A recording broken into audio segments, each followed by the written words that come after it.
One guy who did make the decision to retire was Forrest Griffin, the original Ultimate Fighter, the Season 1 winner, and along with Stephan Bonnar, a guy that probably got as many people into the new UFC, the Zuffa era UFC, as anyone.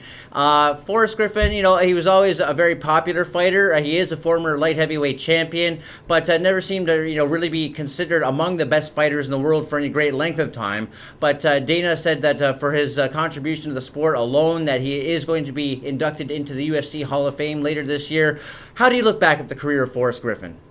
I think Forrest Griffin deserves a spot in the Hall of Fame. Even though he maybe doesn't have the best record in the world, he did have some huge wins. He had that win over Rampage Jackson. He won the light heavyweight title. He had that amazing victory over Shogun back in the day. Yeah. That third round submission, amazing. So he's had some great fights. That war with Stephan Bonnar, what else do we have to say about that? One of the greatest fights of all time. How I look back at him, I just look back at him as putting on really good fights, man. Really entertaining fights that the fans loved. The trilogy with Tito, another set of great fights.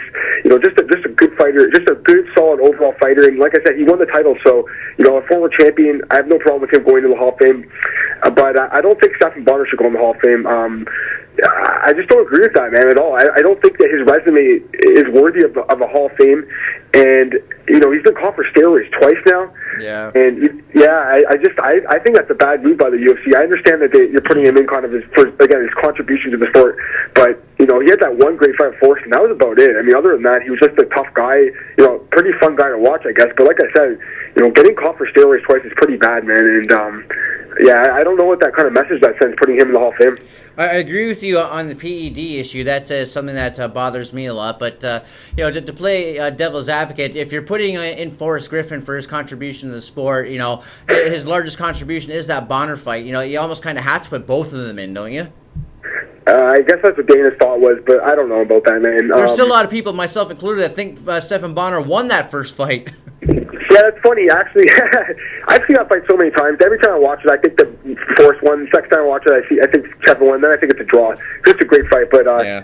I don't know, man. I don't think his resume is I don't think it's a Hall of Fame worthy resume. His best win is honestly either Keith Jardine or Brian Ebersol. Well, Forrest Griffin does, just to play devil's advocate, Forrest Griffin really doesn't have, what I would consider a Hall of Fame resume, but I don't begrudge him being in because, that night on Spike TV where Forrest Griffin fought Stephan Bonnar, that changed the face and the landscape of the sport. So I don't have any problem with either one of them going in, even though I don't think without that moment and without that impact that either one of them are Hall of Fame fighters. Yeah, fair enough. But I think the wins over Rampage and Shogun were big enough at the time, especially, that he deserves a spot. But that's okay. And Tito too, actually. Tito's another guy.